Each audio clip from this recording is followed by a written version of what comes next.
Now, this being a new series of Top Gear, we thought we'd try out a new presenter, OK? He's called James May, and on the evidence of what we're about to see, he is a blithering idiot. Stars shining bright above you. Night breezes seem to whisper, I love you.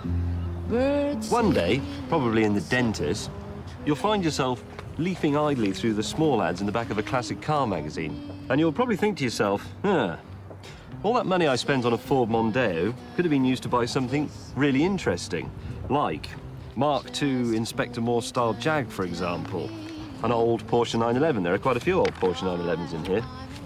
Look, you could even have a Bentley. Dream a little dream of me. Mind you, you'd have to be a complete idiot to buy one of those. This one's mine. It's a T2, pretty much the cheapest Bentley money can buy. You can pick one of these up for 7 or 8 grand, but don't, because for that money it's going to be a complete bag of bolts. This, though, is a good one. It cost 14 grand, but it's got a full-service history. All the parts are genuine. There's no rust, no filler, and no evidence of bodged repairs. Now, 14 grand's top dollar for one of these, but that's still only the price of the most basic Mondeo. Unlike the Mondeo, though, the Bentley shouldn't depreciate. A Mondeo is a disposable item, but it's a Bentley. So why do I like it, then?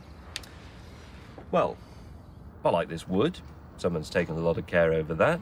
I like the view. I like that strip of chrome down the bonnet and the weird winged bee thing down at the end. And I like the sort of daftness of it. I mean, the light switch is there, fair enough, but the key goes here, and the windscreen wipers are here. I'd expect the windscreen wipers to be here, but this is actually the gear stick, and the handbrake's down here. It's all wrong, and I love that. Somewhere up front is a huge 6.75-litre V8 engine, but when you put your foot down, nothing happens. You get a bit more noise, and it might go a little bit faster, but on the whole, it's a complete waste of time. You might as well just relax. Handling. I've got furniture that handles better than this thing. Watch. Absolutely nothing. So, it's rubbish to drive, I'm going slower than you, and yes, I look like a failed porn star. But I am in my own Bentley. Right then, a Bentley for Mondeo money.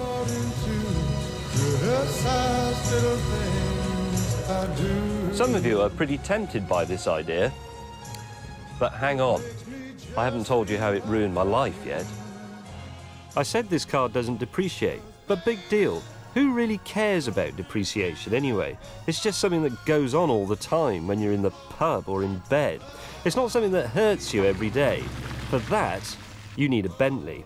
Every time I go near this thing, it kicks me in the head and runs off with my wallet. It costs 80 quid to fill up and does 15 miles to the gallon, if I drive like an undertaker. I have to rent a king-size garage to keep it in, and it takes up 2 tokens at the jet wash. OK, servicing only costs about the same as it does for a mid-sized BMW, but it has to go in 3 times as often. Which is why my mechanic buys his overalls from Gucci, while I sit at home, eating gruel. Cheap thrills? You want to try this? It's bloody terrifying.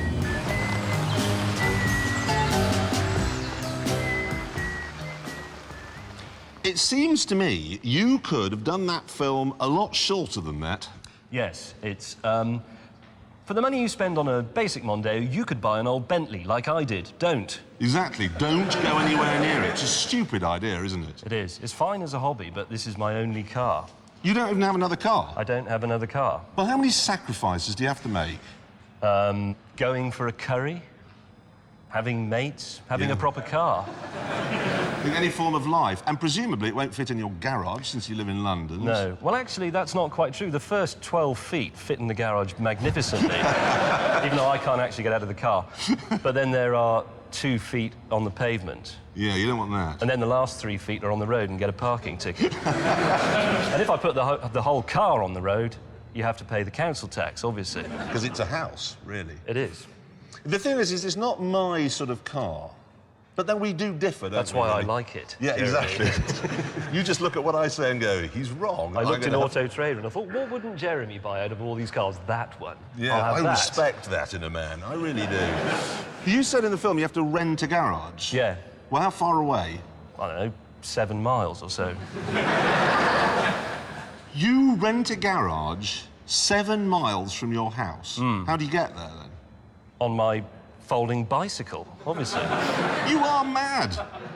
You're just clinically insane running a car like this. I think you may be missing an essential point, though, Jeremy. Comfy, though, but this sort of thing. Quite like this. This is the one with the firm suspension, actually. No, is it really? Yeah, the it T is. is for firm suspension. It's got something rather preposterously called the Harvey Bailey handling kit. Harvey Bailey didn't know anything about suspension either, No. by the looks of things.